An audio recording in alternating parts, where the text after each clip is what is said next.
Hello and welcome into today's edition of the Arizona State Sun Devils Insider Podcast. My name is Kevin Hicks, and I am the lead beat writer for Arizona State Sun Devils on SI. And I could not be more excited to join you all on this beautiful Tuesday afternoon. We are about an hour and a half removed from Arizona State wrapping up fall camp availability to the media. Practice was supposed to be open to us tomorrow, but it is no longer, and we will not be at football activities until Saturday. So this was the last chance we got until exactly a week out from the start of the season. And I am absolutely ecstatic to be covering this team for each and every one of you. I really cannot contain my excitement. We are almost there. As of when this recording comes out tomorrow morning, we will be 10 days out from the start of the 2025 Sun Devils season. And this team has thoroughly impressed me so far throughout the 3 weeks of fall camp. And they ended it with a bang on Tuesday morning. They went inside the Verdi Dickey Dome, as most Sun Devil fans know. There's outdoor practice fields and there's a pressurized dome that they practice in. They do both.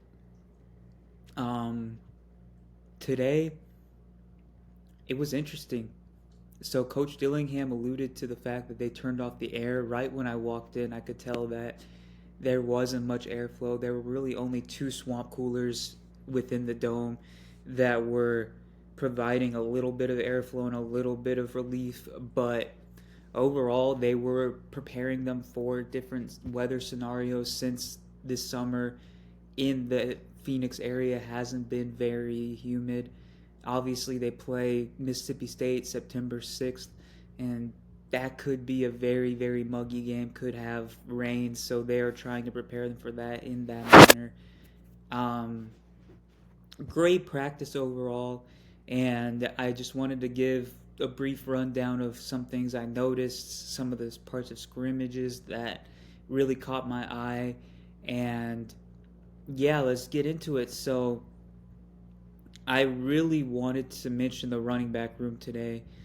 So, all three backs continue to impress in their own ways, and I truly believe that this committee approach will be to offensive coordinator Marcus Arroyo's advantage. I've talked about this in the past, but it really is reigning true to me. I believe it will translate to game action.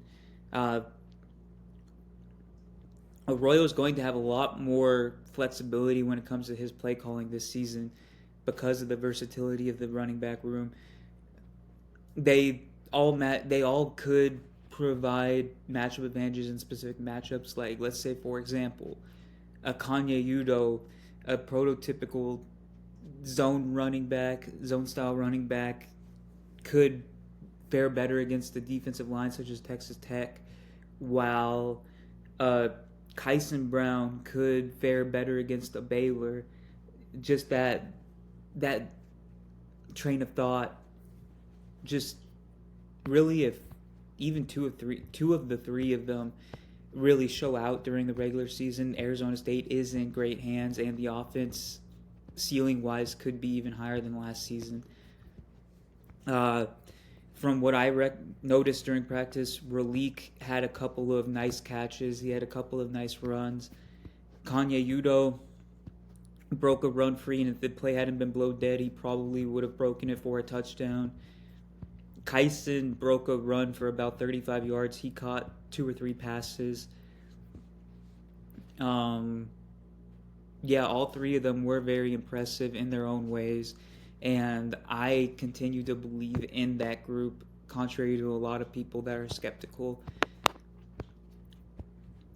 Sam Levitt, you can't say enough about Levitt, really. He is making NFL plays left and right. I mentioned that throw that he made roughly a week ago where he was on the run. He ended up setting and threw the ball 55 to 60 yards in the end zone for a Jordan Tyson touchdown. That was absolutely incredible. And he continued to make plays all over the field today. He uh, In specific, if the one play that I remember is the red zone drill that they were doing, where he was cornered in by Elijah O'Neal on the left side of the field. He curated a spin move really out of thin air, shook him off, reverse field, and ran it in for a touchdown. That was very Kyler Murray-esque, and his athleticism is very, very underrated. Coach Arroyo answered a question that I asked him, talking about how his athleticism aids and abets Arizona State's offense, kind of adds different wrinkles. And he was talking about how we saw last season that it's nice not to have to call design runs all the time for your quarterback, because he's scrambling 7 or 8 times a game, and he's doing a good job of protecting himself in the process. And that's just who Sam Leavitt is. He's very level-headed. He's very mature. He has a grasp of when to go down. He knows when to break out of the pocket and run. He's just a great quarterback, and I'm so excited to see how he grows this season.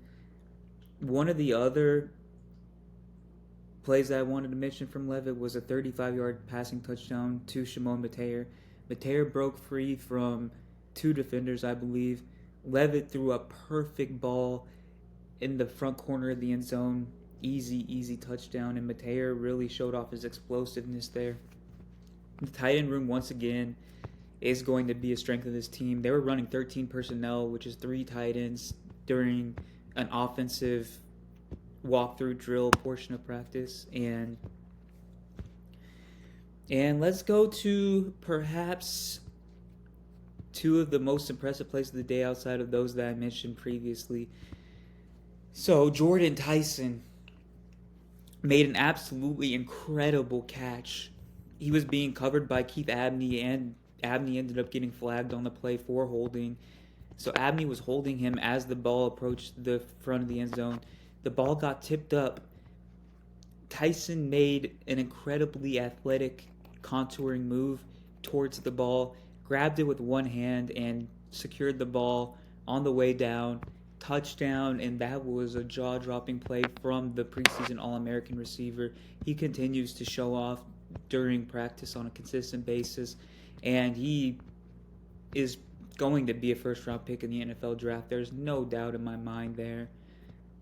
And one of the last plays of the day, Jeff Sims, who did struggle a little bit during practice today, admittedly, he did get picked off by Crew Jackson in the middle of practice and had a couple of other questionable decisions, but he threw an absolute dime to Jason Brown, who obviously is a former 4-star recruit at running back for Arizona State. He's, according to most, he is lagging behind the other 3 in the position battle, but he made an incredible catch. Sims threaded the needle in double coverage, and that was another very impressive play, and that gives me a little bit of confidence that Jeff Sims could step in and contribute to a win for Arizona State if it was needed be. But yeah, another strong practice for Arizona State. The offense showed off more than the defense today, which has been rare during camp, but that really just attests to the talent that Kenny Dillingham has accumulated. This team could be top 20 nationally on both offense and defensive side of the ball. Marcus Arroyo, as I said, we spoke to him after practice, and he is very pleased with what he has seen.